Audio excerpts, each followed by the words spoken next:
Hello good evening सभी को। तो स्वागत है आपका आज के इस हिम परिवहन सीरीज के मॉक टेस्ट नंबर 14 में। और मुझे आशा है कि आप काफ़ी अच्छे तरीके से तैयारी कर रहे होंगे। कल आप सभी की दिवाली काफ़ी अच्छे तरीके से गुजरी होगी, ठीक है, और आपने काफ़ी एंजॉय किया होगा। तो अब आपने फिर से डट डट जाना है अपने एग्ज़ाम के लिए, क्योंकि एग्ज़ाम पास है और आपको अभी जी तोड़ मेहनत करनी है। तो चलिए स्टार्ट करते हैं हम अपने आज के इस मॉक टेस्ट को। तो सबसे पहले जैसे कि आपको पता ही है कि यहाँ पर एचआरटीसी कंडक्टर की जो ई बुकलेट है वो हमने लॉन्च कर दी है, ठीक है। और इस ई बुकलेट में आपको ये सिलेबस देखने को मिलेगा, यानी कि आईटी टूल वाला सारा क्वेश्चन आपको हमारे इस ई बुकलेट के अंदर देखने को मिल जाएगा। ये सेम ई बुकलेट आप प्रिंटेड फॉर्म में भी हमारे यहाँ से मंगवा सकते हैं, यानी कि यहाँ से वो पार्सल कर दी जाएगी आपको, ठीक है। तो अधिक जानकारी के लिए आप हमें व्हाट्सएप कर सकते हैं 9459253527। क्लियर है? चलिए तो आगे बढ़ते हैं। तो सबसे पहले हम आज डिस्कस करेंगे इंडियन जीके और करंट अफेयर के सेक्शन को, ठीक है। चलिए तो सबसे पहला क्वेश्चन आपके सामने है कि जातिगत आधार पर भेदभाव पर प्रतिबंध लगाने वाला अमेरिका का पहला शहर कौन सा है? तो न्यूयॉर्क, वॉशिंगटन डीसी, सिएटल या फिर शिकागो, बताइए। यानी कि ऐसा शहर जहां पर जाति के आधार पर भेदभाव अगर हो रहा है तो उस पर पूर्ण प्रतिबंध लगा दिया गया है, ठीक है। तो वो शहर है सिएटल, यानी कि option number C is the correct answer. आगे बढ़ेंगे नेक्स्ट स्टेप के पास, क्वेश्चन नंबर सेकंड। तो संयुक्त अरब अमीरात में स्थित एक शहर है जिसका नाम है अल मिनहाद, ठीक है। तो अभी इसका जो नाम है वो बदल कर क्या रख दिया गया है ये आपको बताना है, ठीक है। तो हिंद शहर, पाक शहर, सिंध शहर या फिर दिरहम शहर, बताइए। देखो ये क्वेश्चन हमारे एग्जामिनेशन पॉइंट ऑफ व्यू से इंपॉर्टेंट है, क्योंकि यहां पर जो नाम रखा गया है वो रखा गया है हिंद शहर, यानी कि ऑप्शन नंबर ए, ठीक है। तो इसीलिए ये क्वेश्चन आपके एग्जाम में आ सकता है कि किस नाम को बदलकर हिंद शहर रख दिया गया, तो ये नाम भी आपको बताना चाहिए, यानी कि अल मिनहाद। क्लियर है? चलिए आगे बढ़ेंगे। तो यहां पर ऑप्शन नंबर ए आपका बिल्कुल सही हो जाएगा। आगे देखेंगे नेक्स्ट स्टेप के पास, निम्नलिखित में से कौन सी जो सहायक संधि स्वीकार करने वाला प्रथम मराठा पेशवा था? यानी कि ऐसा कौन सा मराठा पेशवा था जिसने सबसे पहले सहायक संधि को स्वीकार किया था? तो बाजीराव, ठीक है, बालाजी बाजीराव प्रथम, बालाजी विश्वनाथ या फिर बाजीराव द्वितीय, बताइए कि इसमें से ऐसा कौन सा यहां पर बाजीराव था या फिर आप कह लीजिए कि पेशवा था जिसने सहायक संधि को स्वीकार कर लिया था। देखो यहां पर आपका ऑप्शन नंबर डी बिल्कुल सही हो जाएगा, यानी कि बाजीराव द्वितीय ने सबसे पहले सहायक संधि को स्वीकार कर लिया था, ठीक है। आगे बढ़ेंगे नेक्स्ट स्टेप के पास कि मौर्य वंश के शासक अशोक ने बौद्ध धर्म की शिक्षा किससे ली थी? ये मोस्ट इंपोर्टेंट क्वेश्चन है भाई, ठीक है। किससे ली थी? तो निर्ग्रोध से, नागार्जुन से, उपगुप्त से या फिर विष्णुगुप्त से ली थी, बताइए। काफी आसान सा क्वेश्चन है ये कि आपको पता है कि बाद में जो है वो राजा अशोक जो थे, ठीक है, इन्होंने बौद्ध धर्म को अपना लिया था और बौद्ध धर्म की जो शिक्षा थी ये इन्होंने किससे ली थी? तो अगर आप यहाँ पर ऑप्शन में सी दे रहे हैं तो आप बिल्कुल सही जा रहे हैं, यानी कि उपगुप्त से शिक्षा या फिर दीक्षा प्राप्त करी थी, ठीक है। आगे बढ़ेंगे नेक्स्ट स्टेप के पास, क्वेश्चन नंबर फिफ्थ। निम्नलिखित में से कौन सा महासागर व्यापार की दृष्टि से विश्व का सबसे व्यस्त महासागर है? तो प्रशांत महासागर, अटलांटिक महासागर, हिंद महासागर या फिर आर्कटिक महासागर, ठीक है। यानी कि ऐसा महासागर जहां पर मैक्सिमम जो व्यापार है वो होता है, ठीक है। तो यहां पर आपको बताया कि ऐसा शेप वाला महासागर कौन सा है? तो ये है आपका अटलांटिक ओशन, यानी कि अटलांटिक महासागर, option number B is the correct. चलिए आगे बढ़ेंगे नेक्स्ट स्टेप के पास, क्वेश्चन नंबर 6। निम्नलिखित में से सर्वाधिक राष्ट्रीय उद्यान भारत में किस राज्य में स्थित है? यानी कि हमारे भारत में किस राज्य के सबसे ज्यादा राष्ट्रीय उद्यान हैं?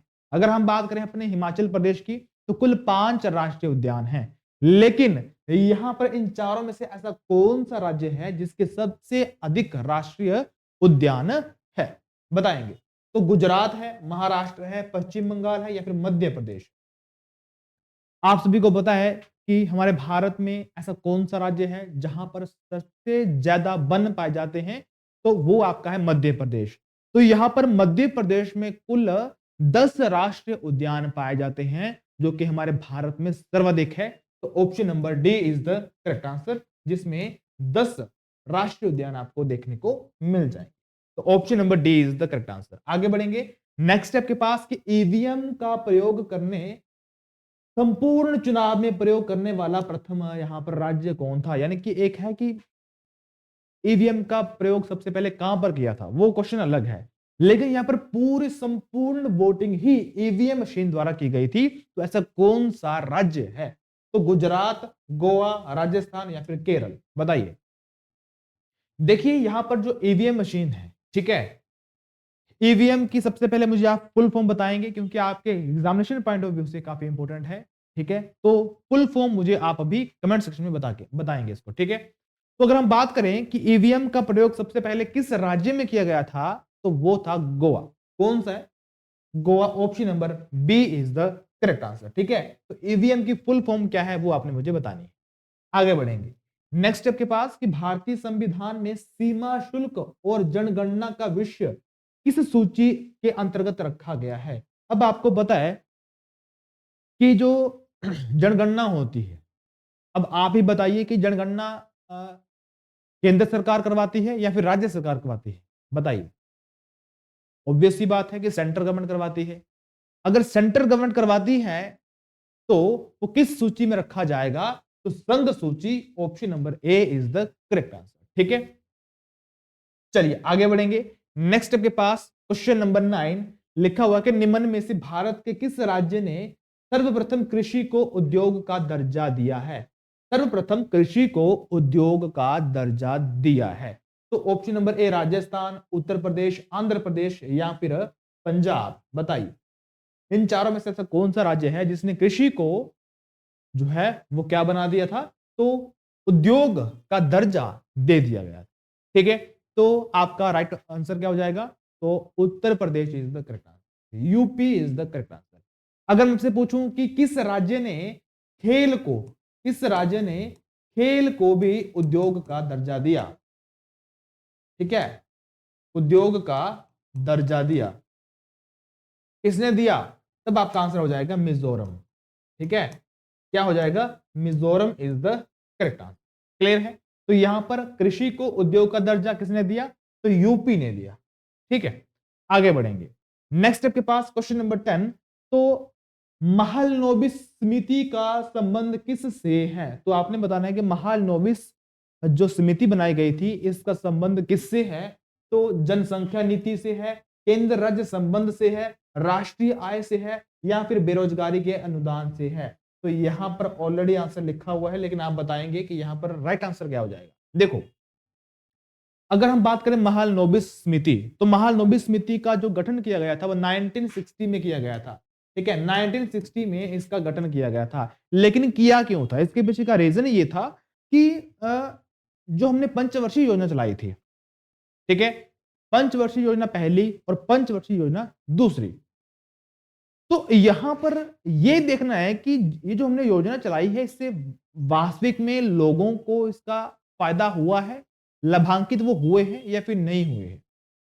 तो यह देखने के लिए यहां पर महालनोबिस समिति का जो है वो स्थापना की गई थी। ठीक है, यानी कि राष्ट्रीय आय, क्योंकि आपको पता है कि हर एक पर्सन की एनुअल आय निकाली जाती है। ठीक है, तो राष्ट्र की जो आय है वो बढ़े या फिर उसका आंकलन करने के लिए इस समिति का गठन किया गया था। ठीक है, तो ऑप्शन नंबर यहां पे आपका सी बिल्कुल सही हो जाए। चलो आगे बढ़ेंगे नेक्स्ट स्टेप के पास। क्वेश्चन नंबर 11 देखेंगे। ठीक है, अब हमारे हिमाचल जी के स्टार्ट हो रही है। चलिए स्टार्ट करते हैं नेक्स्ट स्टेप के पास। क्वेश्चन नंबर 11, तो यहां पर क्वेश्चन क्या है? क्वेश्चन ये है कि निम्न में से किस नदी को यूनानी इतिहासकार झुप्पनिस नाम से पुकारते हैं? ठीक है, क्या लिखा हुआ है? पुपनिस नाम से पुकारते हैं। तो सतलुज नदी, व्यास नदी, रावी नदी या फिर सिंधु नदी। तो निम्न में से किस नदी को यूनानी इतिहासकार पुपनिस नाम से पुकारते हैं? तो सतलुज, व्यास, रावी या फिर सिंधु। आपने आंसर भी देख लिया होगा। यहां पर आपका ऑप्शन नंबर जो है वो ए बिल्कुल ठीक हो जाएगा, यानी कि Sutlej river is the correct answer. आगे बढ़ेंगे नेक्स्ट स्टेप के पास कि हिमाचल प्रदेश में अंत्योदय कार्यक्रम निम्न में से किस मुख्यमंत्री के कार्यकाल में चलाया गया था? तो ठाकुर रामलाल, डॉक्टर वाईएस परमार जी, शांता कुमार, प्रेम कुमार धूमल। बताइए। अंत्योदय जो प्रोग्राम था, कार्यक्रम था, वो किस सीएम द्वारा चलाया गया था हमारे हिमाचल प्रदेश में? तो यहां पर राइट आंसर आपका ऑप्शन नंबर सी हो जाएगा, यानी कि शांता कुमार जी द्वारा इसको चलाया गया। ठीक है, आगे बढ़ेंगे नेक्स्ट के पास। क्वेश्चन नंबर 13, निम्नलिखित में से तेंगपो किस नदी की सहायक नदी है? तेंगपो, व्यास, बसपा, स्पीति, चिनाब। बताइए। तो यहां पर इन चारों में से कौन सा सही ऑप्शन हो जाएगा? तो ऑप्शन नंबर सी, यानी कि स्पीति की तेंगपो सहायक नदी है। ठीक है, चलो आगे बढ़ेंगे नेक्स्ट स्टेप के पास। क्वेश्चन नंबर 14 लिखा हुआ है कि निम्नलिखित में से किसके शासनकाल में गुरु गोविंद सिंह जी ने बिलासपुर की यात्रा करी थी? तो महान चंद, भीमचंद, दीपचंद, अभयचंद। आपको बताएं भगानी साहिब का युद्ध। तो भगानी साहिब का युद्ध किसके और किसके बीच में हुआ था? तो गुरु गोविंद सिंह जी और भीमचंद के बीच में हुआ था। तो भीमचंद के समय ही गुरु गोविंद सिंह जी पहली बार बिलासपुर आए थे। तो ऑप्शन नंबर यहां पर बी आपका बिल्कुल सही हो जाएगा। आगे बढ़ेंगे नेक्स्ट स्टेप के पास कि इनमें से कौन सी नदी सिरमौर जिले की उत्तराखंड राज्य से सीमा बनाती है? ठीक है, सिरमौर जिले की उत्तराखंड राज्य से सीमा बनाती है। तो सतलुज नदी, टोंस नदी, गिरी नदी या फिर बी और सी दोनों। बताइए। देखो सतलुज नदी तो सिरमौर में जाती नहीं है, ठीक है। और अगर हम बात करें कि सीमा कौन बनाती है, तो टोंस और गिरी दोनों हो जाएगा। ठीक है, टोंस और गिरी दोनों यहां पर हो जाएगा। आगे बढ़ेंगे नेक्स्ट स्टेप के पास कि निम्नलिखित में से किस व्यक्ति को महर्षि के नाम से भी जाना जाता है? तो G.A. गरियर्सन, सरदार शोभा सिंह, निकोलस रोरिक या फिर सैमुअल स्टोक्स। तो इन चारों में से आपका कौन सा राइट आंसर हो जाएगा जिसको महर्षि के नाम से भी जानते हैं? तो ऑप्शन नंबर सी आपका बिल्कुल सही हो जाएगा, निकोलस रोरिक। ठीक है, जो कि रशिया से संबंधित है। ठीक है, रशिया से ये आए थे। आगे बढ़ेंगे नेक्स्ट स्टेप के पास कि किस ब्रिटिश अधिकारी ने चौपाल, जुब्बल और रावीनगढ़ क्षेत्रों में गोरखों के विरुद्ध अभियान का नेतृत्व किया था? तो डेविड ऑक्टरलोनी, जेम्स बेली फ्रेजर, गिलेस्पी या फिर लॉर्ड मेयो। ठीक है, तो वो ब्रिटिश अधिकारी कौन था? बताएंगे। तो यहां पर आपका राइट आंसर हो जाएगा ऑप्शन नंबर बी, यानी कि जेम्स बेली फ्रेजर ने जो है वो यहां पर चौपाल, जुब्बल और रावीनगढ़ क्षेत्रों में गोरखों के लिए विरुद्ध अभियान चलाया था। ठीक है, चलो आगे बढ़ेंगे नेक्स्ट स्टेप के पास। क्वेश्चन नंबर 18 लिखा हुआ कि निम्नलिखित में से कौन सा दर्रा हिमाचल प्रदेश के किन्नौर जिले को उत्तराखंड से अलग करता है या फिर जोड़ता है? तो ऑप्शन नंबर ए कामिलंगा दर्रा, बारलचा दर्रा, चंद्रखेरनी दर्रा या फिर गुलारी दर्रा। बताएंगे ऐसा कौन सा दर्रा है जो कि किन्नौर को उत्तराखंड से जोड़ता है या फिर अलग करता है? तो आपका राइट आंसर क्या होगा? ऑप्शन नंबर ए, यानी कि कामिलंगा दर्रा इज द करेक्ट आंसर। ठीक है, चलो आगे बढ़ेंगे नेक्स्ट स्टेप के पास। क्वेश्चन नंबर 19 आंध्र प्रदेश की राजधानी अमरावती से बदलकर क्या नई राजधानी रख दी गई है? तो मछलीपट्टनम, हैदराबाद, विशाखापट्टनम, चेन्नई। बताएंगे। आंध्र प्रदेश की राजधानी। ठीक है, तो क्या हुआ है कि आंध्र प्रदेश की राजधानी पहले क्या थी? अमरावती थी। अब उसको बदलकर एक और राजधानी रख दिया गया है, तो उसका नाम क्या होगा? देखो यहां पर option number C Visakhapatnam is the correct answer. ठीक है, चलो आगे बढ़ेंगे नेक्स्ट स्टेप के पास कि दादा साहब फाल्के अंतरराष्ट्रीय फिल्म महोत्सव 2023 पुरस्कारों में सर्वश्रेष्ठ अभिनेत्री का पुरस्कार किसने जीता है? तो जानवी कपूर, कृति सेनन, श्रद्धा कपूर या फिर आलिया भट्ट। बताइए। ये तो सभी को पता होगा, है जो मूवीज लवर हैं। ठीक है, तो ऑप्शन नंबर डी, यानी कि Alia Bhatt is the correct. आगे बढ़ेंगे नेक्स्ट स्टेप के पास। क्वेश्चन नंबर 21 जो कि अभी आपका इंग्लिश सेक्शन स्टार्ट होने जा रहा है। ठीक है, तो भागना नहीं है, अटेम्प्ट आपको करना है। यहां पे भाग जाओगे तो एग्जाम में कैसे भागोगे भाई? वहां पर तो करना पड़ेगा। ठीक है, चलिए तो choose the correct antonym of the given word. तो कॉशियली का मतलब क्या होता है? कैजुअली, सॉरी कैजुअली का मतलब यहां पे क्या हो जाता है? ठीक है, तो क्या हो जाएगा इसका मतलब? केयरलेसली हो जाएगा, केयरफुली हो जाएगा, सेक्रेटली हो जाएगा या फिर जेन्युइनली हो जाएगा? बताइए। देखो ये जो वर्ड है ना, ये बना हुआ क्वेश्चन से। किससे बना हुआ है? ये वर्ड आपका बना हुआ क्वेश्चन। क्वेश्चन का मतलब क्या होता है? सावधान। अगर आपको सावधानी पहले बरतनी है तो आपको प्री लगाना पड़ेगा, तो प्रिकॉशन बन जाएगा। प्रिकॉशन का मतलब होता है कि पहले से सतर्क रहें, सावधान रहें। ठीक है, सॉरी संविधान नहीं, सावधान रहें। ठीक है, तो इसका मतलब क्या होगा? सावधान होगा। तो यहां पे बताइए, फिर आपको एंटोनियम निकालना है, तो यहां पर क्या हो जाएगा? फिर केयरलेसली हो जाएगा, केयरफुली जो है वो इसका सिनोनियम बन जाएगा। ठीक है, तो ऑप्शन नंबर ए यहां पर बिल्कुल सही हो जाएगा। आगे बढ़ेंगे नेक्स्ट स्टेप के पास कि choose the correct antonym of the given word. तो एक्सहिलरेट, क्या लिखा हुआ है? एक्सहिलरेट। तो एक्सहिलरेट का यहां पर आपको एंटोनियम बताना है। क्या बताना है? एंटोनियम बताना है। तो इंस्पायरिंग हो जाएगा, डिप्रेस हो जाएगा, इनविगेरोट हो जाएगा, या फिर ग्लेडन हो जाएगा। ठीक है, तो एक्सिलरेट मतलब पॉजिटिव मीनिंग आ रहा है इसका। ठीक है, तो नेगेटिव मीनिंग यहां पे किसका आ रहा है? तो इंस्पायरिंग नहीं होगा, इंस्पायरिंग इसका सिनोनिम बन जाएगा। तो डिप्रेस यहां पर बिल्कुल सही उत्तर हो जाएगा। ठीक है, तो option number B is the correct answer. आगे बढ़ेंगे नेक्स्ट स्टेप के पास कि चूज द सुटेबल प्रेपोजिशन। तो India is committed that a policy of peaceful existence. तो बताएंगे ऑफ, विद, फॉर या फिर टू, इनमें से कौन सा प्रेपोजिशन हम यहां पे यूज करेंगे? तो इंडिया इज कमिटेड दैश, किससे कमिटेड है? To a policy, to a policy of a peaceful existence. ठीक है, तो यहां पे क्या हो जाएगा? Option number D, to a policy of a peaceful existence. आगे बढ़ेंगे नेक्स्ट स्टेप के पास कि we travelled dash a boat to reach Sri Lanka. है ना, जब भी हम ट्रेवल करते हैं, बाय बस करते हैं, बाय ट्रक करते हैं, ठीक है, बाय टैक्सी करते हैं, तो यहां पर बाय बोट किया जा रहा है, तो option number C by boat, यानी कि by is the correct answer. आगे बढ़ेंगे नेक्स्ट स्टेप के पास कि चूज द करेक्ट सिनोनियम। तो अम्ब्रेज का मतलब यहां पे क्या बन जाएगा? ठीक है, तो यहां पर सिनोनियम पूछा हुआ है, तो प्री मैच्योर, सेंसिटिव, कंसीट या फिर रिसेंटमेंट यहां पे आपको बताना है। तो यहां पर ऑप्शन नंबर डी बिल्कुल सही हो जाएगा। तो resentment is the correct answer. आगे बढ़ेंगे नेक्स्ट स्टेप के पास, यहां पर फिर से आपको सिनोनियम बताना है।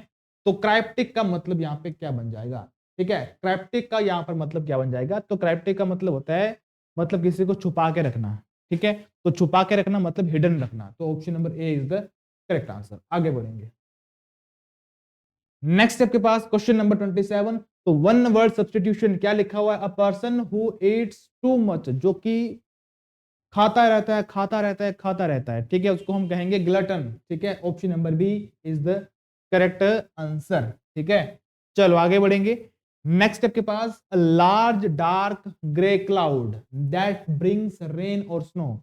देखो ये जो वर्ड है, ये हमने अपने प्लस कोर्स के अंदर पढ़ा हुआ है, ज्योग्राफी के अंदर, क्लाइमेटोलॉजी के अंदर। ठीक है, तो बताएंगे इसका सही उत्तर क्या बन जाएगा। देखो आपने डिफरेंट डिफरेंट टाइप्स के क्लाउड्स पढ़े होंगे। ठीक है, बेसिकली क्लाउड्स को हम निम्बस के नाम से जानते हैं। किसके नाम से? निम्बस नाम से जानते हैं। ठीक है, तो यहां पर निम्बस बिल्कुल सही उत्तर हो जाएगा। ठीक है निम्बस का मतलब होता है ऐसे बादल जो बारिश करते हैं, जो काले काले बादल आप देखते होंगे, ठीक है, जिसके अंदर पानी स्टोर होता है, निम्बस हम उनको कहेंगे। ठीक है आगे बढ़ेंगे नेक्स्ट स्टेप के पास। Choose the correctly spelled word. तो किसकी स्पेलिंग है यहां पर सही है, ये आपको बताना है। ठीक है, तो कमांडर लिखा हुआ, तो कमांडर हम कैसे लिखेंगे? देखो ये तो गलत है, बच्चे फंसेंगे यहां पर, दोनों में फंस जाएंगे वो। DER होगा या फिर DOR होगा? बताइए क्या हो जाएगा? कमांडर। हाँ, कल को आप कमांडर बनोगे तो स्पेलिंग तो आनी चाहिए आपको। ठीक है, तो कमांडर मतलब DER, option number D is the correct answer. चलो आगे बढ़ेंगे नेक्स्ट स्टेप के पास। Question number 30। तो choose the miss spelled word, यानी कि ऐसी स्पेलिंग जो कि गलत लिखी हुई है। ठीक है, क्या लिखी हुई है? गलत लिखी हुई है, क्योंकि यहां पर पैरेललोग्राम ठीक लिखा हुआ है, अमिशन ठीक लिखा हुआ है, ये तो होगा नहीं। तो डिपेंडेंट यहां पर DEFENDANT इसकी सही स्पेलिंग हो जानी थी। ठीक है, यहां पर ई की जगह पे ए लिखना था। चलो, तो option number B is the correct answer. आगे बढ़ेंगे नेक्स्ट स्टेप के पास। चूज द करेक्टली आर्टिकल आपको लगाना है यहाँ पे। ठीक है, तो आर्टिकल की पहचान कैसे करेंगे कि यहां पर आर्टिकल लगेगा या फिर नहीं लगेगा? सिंपल सी बात है, अगर आपका नाउन काउंटेबल है तो लग जाएगा, नहीं है तो नहीं लगेगा। ब्यूटी, सॉरी, ब्यूटी लिखा हुआ है, ब्यूटी सुंदरता, तो सुंदरता को हम माप नहीं सकते, काउंट नहीं कर सकते। ठीक है, अब ऐसा तो है नहीं कि जो फेयर एंड लवली में मिलती थी एक छोटी सी कि चेक करो कौन सा नंबर है आपकी स्किन का। ठीक है, वो कुछ नहीं है यहाँ पे। काउंट यानी कि नंबर ऑफ, कितने नंबर ऑफ ब्यूटी है, हम काउंट नहीं कर सकते। अगर काउंट नहीं कर सकते तो हम आर्टिकल नहीं लगा सकते। Option number D is the correct answer. ठीक है, आगे बढ़ेंगे नेक्स्ट स्टेप के पास। His aim in life is to be dash doctor, हमने क्या बनना है, a policeman, a conductor, तो वैसे ही अ डॉक्टर। ठीक है, तो बताइए अ डॉक्टर होगा या फिर द डॉक्टर होगा। His aim in life is to be the doctor होगा या फिर अ डॉक्टर होगा, तो अ डॉक्टर ही होगा। ठीक है, चलो आगे बढ़ेंगे नेक्स्ट स्टेप के पास। Change the voice. ठीक है, तो वॉइस के रूल्स आपको पता है, एलिमिनेशन मेथड से आप उसको कर सकते हैं। टेंशन लेने की नीड नहीं है, क्योंकि फ्री क्रैश कोर्स हमने यूट्यूब पर ऑलरेडी किया हुआ है, बस आपको देखने की नीड है उसकी, अगर नहीं कर पाते हो तो। ठीक है, तो ऐसे करते हैं, प्लेलिस्ट में जाना, वहां पर लिखा होगा English grammar free crash course. ठीक है, तो उसको अपने कंप्लीटली लगाना है। देखो अगर मैं इसको करूं तो मुझे पता है कि ये सब्जेक्ट है, ये आपकी आ जाएगी वर्ब, ये खत्म हो गया। हम हिम से स्टार्ट करेंगे, तो हिम का मतलब ही हो जाएगा। गिव, गेव, गिवन वर्ब की सेकंड फॉर्म है, यानी कि पास्ट में जाएगा। पास्ट में जाएगा यानी कि हमें वॉज देखना है, वॉज कहां पे लिखा हुआ है, यहाँ पे नहीं है, यहाँ पे नहीं है, यहाँ पे नहीं है, यहाँ लिखा हुआ है। डायरेक्टली मैंने सोच लिया कि यही आंसर होगा, मैंने पूरा भी नहीं पढ़ा इसको। ठीक है, तो इस प्रकार से क्वेश्चन आपको करने आने चाहिए। आगे बढ़ेंगे नेक्स्ट स्टेप के पास, क्वेश्चन नंबर 34। तो choose the suitable idiom for the given sentence. तो लिखा क्या हुआ है, टू स्टील अ मार्च। अब टू स्टील अ मार्च क्या मतलब हुआ भाई, पहले ही मार्च को स्टील करना है क्या? पहली मार्च को क्या करना है, पहली मार्च को चोरी करना है क्या? नहीं, इसमें यह है मान लो कि जैसे कि आप तैयारी कर रहे हो। अब कुछ बच्चे ऐसे हैं जो हमसे काफी लंबे समय से जुड़े हुए हैं। ठीक है, हमारा पहला बैच लॉन्च हुआ था 25 जनवरी 2023। तो तब से बच्चे जुड़े हुए हैं, तैयारी कर रहे हैं, और उनके डाउट मुझे आते ही रहते हैं। सोचो कि वो कब से तैयारी कर रहे हैं। एक्चुअली उन्होंने किया क्या, उन्होंने अपने मार्च को स्टील कर लिया। अब मार्च को स्टील करने का मतलब क्या हुआ, उन्होंने समय से पहले ही उस चीज को स्टार्ट कर दिया। ठीक है, जब उनके कॉम्पिटिटर तैयारी करना स्टार्ट करेंगे, हम अपने सिलेबस को 3-4 बार कंप्लीट कर चुके होंगे। तो बस यही मतलब है टू स्टील अ मार्च का। ठीक है, तो इसका जो है वो मतलब टू स्टार्ट अर्ली भी हो जाएगा, लेकिन इसका जो सही मतलब है वो टू आउटशाइन भी हो सकता है। ठीक है, आउटशाइन भी इसका मतलब हो सकता है, लेकिन मेरे अकॉर्डिंग आपने इसको क्रॉस चेक करना है एक बार, क्योंकि इसका मतलब टू स्टार्ट अर्ली होगा। ठीक है, क्योंकि जल्दी स्टार्ट करना, लेकिन हो सकता है कि यहां पर बेटर जो ऑप्शन है वो ऑप्शन नंबर डी भी हो सकता है। ठीक है, क्योंकि मैं आप इसको एक बार क्रॉस चेक कर लेना इन दोनों में से। ठीक है, क्योंकि ये दोनों क्लोजली इनके मीनिंग रखते हैं, दोनों का मतलब सेम है लगभग, लेकिन देखना कि मोस्ट अप्रोप्रिएट यहां पर ऑप्शन क्या हो जाए। ठीक है, चलो आगे बढ़ेंगे नेक्स्ट स्टेप के पास, क्वेश्चन नंबर 35। तो choose the suitable idiom for the given sentence. तो स्वीपिंग स्टेटमेंट, ठीक है, स्टेटमेंट को स्वीपिंग कर देना, तो इसका मतलब क्या हो जाएगा, यहां पर हो जाएगा generalized statement. Option number C is the correct. आगे बढ़ जाएंगे नेक्स्ट स्टेप के पास, क्वेश्चन नंबर 36। नेक्स्ट आपका हिंदी सेक्शन हम स्टार्ट कर रहे हैं। ठीक है, चलिए, तो पहला क्वेश्चन है आपके सामने कि शुद्ध वर्तनी का चयन करिए। तो अतिशयोक्ति हम कैसे लिखेंगे, अतिशयोक्ति हम कैसे लिखेंगे? तो option number A B C D. यहां पर बच्चों को दिक्कत आएगी कि सर हम श आधा लिखें या फिर पूरा लिखें। अब आपने बताना कैसे लिखें, बस ये तो गलती है। ठीक है, कि क्या चीज आपकी आधी आएगी, क्या चीज आपकी पूरी आएगी। तो यहां पर आपका ऑप्शन नंबर जो सी है ये बिल्कुल सही हो जाएगा, यानी कि श आपका पूरा आएगा। ठीक है, option number C is the correct answer. आगे बढ़ेंगे नेक्स्ट स्टेप के पास कि यथार्थ में कौन सी संधि है। तो गुण संधि, दीर्घ संधि, यण संधि या फिर वृद्धि संधि। यथार्थ, ठीक है, यथार्थ में कौन सी संधि है, तो ये आपको बताना है। आ प्लस आ कहां बनता है, ये कहां बनता है, दीर्घ में बनता है या फिर गुण में बनता है? गुण में बनता है, तो option number A is the correct. ठीक है, चलिए आगे बढ़ेंगे नेक्स्ट स्टेप के पास।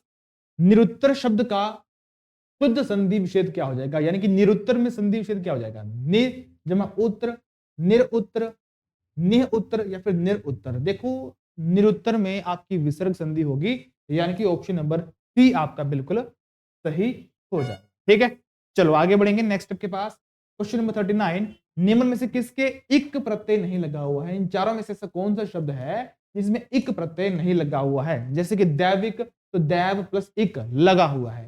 सामाजिक, समाज जमा इक लगा हुआ है। भौमिक, भूमि जमा इक लगा हुआ है। पक्षिक, पक्षी जमा इक पॉसिबल नहीं है। ठीक है, तो ऑप्शन नंबर मेरे अकॉर्डिंग तो लग रहा है कि डी होगा, तो डी ही आपका बिल्कुल राइट आंसर है। ठीक है, आगे बढ़ेंगे नेक्स्ट स्टेप के पास। क्वेश्चन नंबर 40, तो 40 का यहां पर आंसर क्या हो जाएगा, देखिए किस शब्द में उपसर्ग का प्रयोग हुआ है? किसमें उपसर्ग का प्रयोग हुआ है? तो उपकार, लाभदायक, पढ़ाई या फिर अपनापन, यानी कि उपसर्ग का प्रयोग हुआ है। ठीक है, तो यहां पर क्या बन जाएगा, ऑप्शन नंबर ए आपका बिल्कुल सही हो जाएगा, उपकार। उप आपके पास क्या है, तो उपसर्ग है। क्लियर है, चलिए आगे बढ़ेंगे नेक्स्ट स्टेप के पास। क्वेश्चन नंबर 41 लिखा हुआ है कि निशाचर शब्द में कौन सा समास है? निशाचर, हमने इसको ऑलरेडी भी डिस्कस किया हुआ है। निशाचर का मतलब होता है जो अंधेरे में चरता है, निशा में चरने वाला, यानी कि भूत प्रेत को बोलते हैं। तो ये आपका बहुव्रीहि समास में आ जाएगा, तो option number C is the correct answer. आगे बढ़ेंगे नेक्स्ट स्टेप के पास। क्वेश्चन नंबर 42, निम्न में से कौन सा शब्द तत्पुरुष समास का उदाहरण है? ठीक है, तत्पुरुष समास का उदाहरण है। तो आ जन्म, ये आपका किसका होगा, अव्ययभाव का होगा। यस, गगन को चूमना। ठीक है, त्रिफल, ये तो आपका उसका आ गया, द्विगु का आ गया। और चक्रपाणी, ये आपका बहुव्रीहि का आ गया। ठीक है, तो ऑप्शन नंबर बी, यानी कि गगन को चूमना। ठीक है, B option is the correct answer. आगे बढ़ेंगे नेक्स्ट स्टेप के पास। नीचे दिए गए विकल्पों में तत्सम शब्द का चयन करिए। तत्सम शब्द, तो पड़ोसी, बहु, गोधुम या फिर शहीद। ठीक है, तो तत्सम का मतलब क्या हो जाएगा, आपको संस्कृत वर्ड चूज करना है। तो गोधुम इज द करेक्ट आंसर। गोधुम को हिंदी में कहते हैं गेहूं। ठीक है, तो option number C is the correct answer. आगे बढ़ेंगे नेक्स्ट स्टेप के पास। क्वेश्चन नंबर 44, तो क्या लिखा हुआ है, निम्नलिखित में से योगरूढ़ शब्द कौन सा है? तो नाक, लंबोदर, घुड़सवार या फिर पीला। योगरूढ़ का मतलब होता है जिसका अर्थ तीसरा निकले, रूढ़ी योगिक योगरूढ़। तो यहां पर किसका निकल रहा है, लंबोदर, लंबा है उधर जिसका, यानी कि गणेश भगवान ji. Option number B is the correct answer. आगे बढ़ेंगे नेक्स्ट स्टेप के पास कि आंसू शब्द का बहुवचन क्या हो जाएगा? तो आंसू जो शब्द है इसका बहुवचन भी आपका आंसू हो जाएगा। Option number A is the correct answer. आगे बढ़ेंगे नेक्स्ट स्टेप के पास कि उत्कर्ष शब्द का विशेषण क्या होगा? तो उत्कर्ष का विशेषण हो जाएगा, क्या हो जाएगा, उत्कृष्ट हो जाएगा। Option number A is the correct. ठीक है, आगे बढ़ेंगे नेक्स्ट स्टेप के पास कि निम्न में से वायु का पर्यायवाची नहीं है। वायु का पर्यायवाची नहीं है, देखेंगे समीर, अनिल, मारुत, पावस। पावस नहीं है, पावस वर्षा का है। किसका है, ये वर्षा का पर्यायवाची है। तो ऑप्शन नंबर डी आपका बिल्कुल सही हो जाएगा। आगे बढ़ेंगे नेक्स्ट स्टेप के पास। क्वेश्चन नंबर 48 कि पृथ्वी का पर्यायवाची शब्द क्या है? तो रतनगर्भा है, हिरण्यगर्भा है, बसुमती है या फिर स्वर्णमयी है। देखो रतनगर्भा यानी कि जिसके गर्भ में रत्न है, रत्न मतलब क्या हुआ, सोना चांदी। ठीक है, जिसके गर्भ में क्या है, रत्न है, तो रतनगर्भा हम पृथ्वी को ही कहते हैं। आगे बढ़ेंगे नेक्स्ट स्टेप के पास। क्वेश्चन नंबर 49, तो अंतर के पट खोलना, इस मुहावरे का सही अर्थ क्या हो जाएगा? तो भेद पाना, शर्मिंदा होना, विवेक से काम लेना या फिर अपने को खतरे में डालना।